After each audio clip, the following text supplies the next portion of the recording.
आपने मुझे राज्यपाल के अभिभाषण पर बोलने का अवसर दिया, उसके लिए धन्यवाद। मैंने ये पूरी आपकी डायरी पढ़ी थी।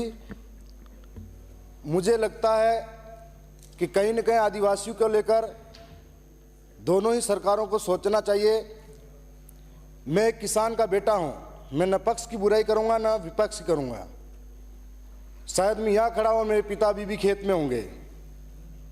आज दक्षिणी राजस्थान के आदिवासियों की हालत क्या है, उस पर चर्चा होनी चाहिए। जहाँ के किसान जो अन्न उगा के मेहनत के पसीने से अन्न उगाकर पूरे देश का पेट भरते हैं, वही किसान खाद बीज के लिए 4-4 दिन तक लाइनों में लगते हैं और रोते हैं, गिरते हैं, पड़ते हैं। उन किसानों के साथ में खाद बीज के लिए सबसे बड़ा कालाबाजारी होती है। उसके लिए कभी कोई आगे चलकर ये आवाज नहीं उठाते। साथ ही अभी बिजली आंख मिचौली का खेल खेल रही है।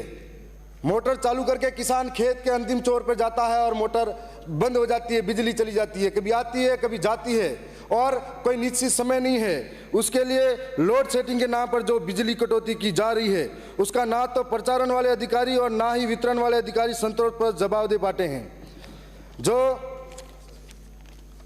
साथ ही मैं आपके सामने बताना चाहूंगा कि हर बार हमारे दक्षिणी राजस्थान के अंदर किसान खाद बीज को जो फसल है उसको उगाते बड़ी मेहनत से, जब बेचने का समय आता है तब वो मंडियां नहीं होने की वजह से या फिर फुटकर व्यापारी के द्वारा खरीदारी होती है, जिसके माध्यम से किसान यहाँ पर 27 रुपये 28 रुपये मंडी का भाव होता है, लेकिन उसी किसान को 18-12 रुपये में अनाज लिया जाता है। वो अपने आप को ठगा हुआ महसूस करके घर तक पहुँचता है।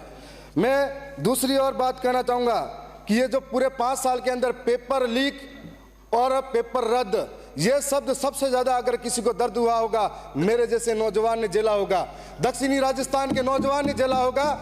हम लोग आज जोधपुर और जयपुर के अंदर कोचिंग करने आते हैं तो हमारी पीड़ा ये है कि हम लोग खेत गिरवे रख के आते हैं, माँ के गहने गिरवे रख के आते हैं और हम लोग यहाँ पर पढ़ने आते हैं, 3-3 महीने तैयारी करते हैं, ब्याज में पैसा लेकर आते हैं। जब हमारे लोगों के साथ में पेपर लीक या फिर पेपर रद्द होता है तब हमको लगता है सीने पे कि सामने वाले का गला दबा दे या फिर उसकी गर्दन पकड़ ले। ऐसे लोगों के लिए फांसी का प्रावधान होना चाहिए। हमारे लोगों के आज भी खेत गिरवे पड़े हुए हैं। यह बात हम लोग कहना चाहते हैं कि आज ये सरकार से भी उम्मीद है कि आने वाले समय में पेपर लीक जैसा शब्द और पेपर रद्द जैसा शब्द हमारे सामने नहीं आए। मैं दक्षिणी राजस्थान के उस इलाके से आता हूं जहां पर विद्यालय तो हैं लेकिन स्टाफ की कमी है, बच्चे पढ़ाने वाला कोई नहीं है। हम लोग इस पीड़ा को समझते हैं कि वहां पर हम लोग मुकाबला करते हैं तो कैसे मुकाबला कर सकते हैं सीकर जयपुर जैसे सिटी में रहने वाले बच्चों का। माननीय अध्यक्ष महोदय, एक तरफ समाप्त करें। माननीय अध्यक्ष महोदय, मैं पहली बार बोलने खड़ा हुआ, थोड़ा आपका संरक्षण चाहूंगा। उतना ही उनकी पार्टी की व्यवस्था है, आप बिराजे।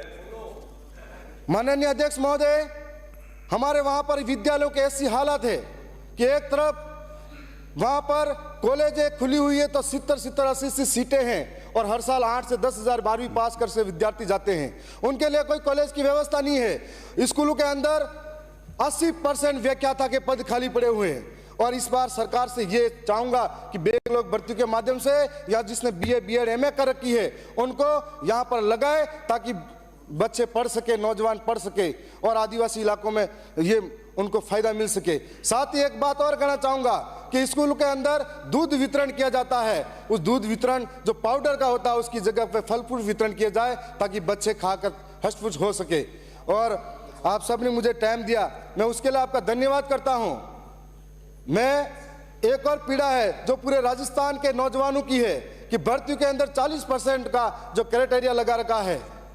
मैं भी BA BEd और MA करके अभी यहां तक पहुंचा हूं। 40% लगा रखा है। हमारे दक्षिणी राजस्थान के अंदर मूलभूत सुविधाओं का अभाव है, उसके बाद हम कंपटीशन करते हैं, कई बार रह जाते हैं।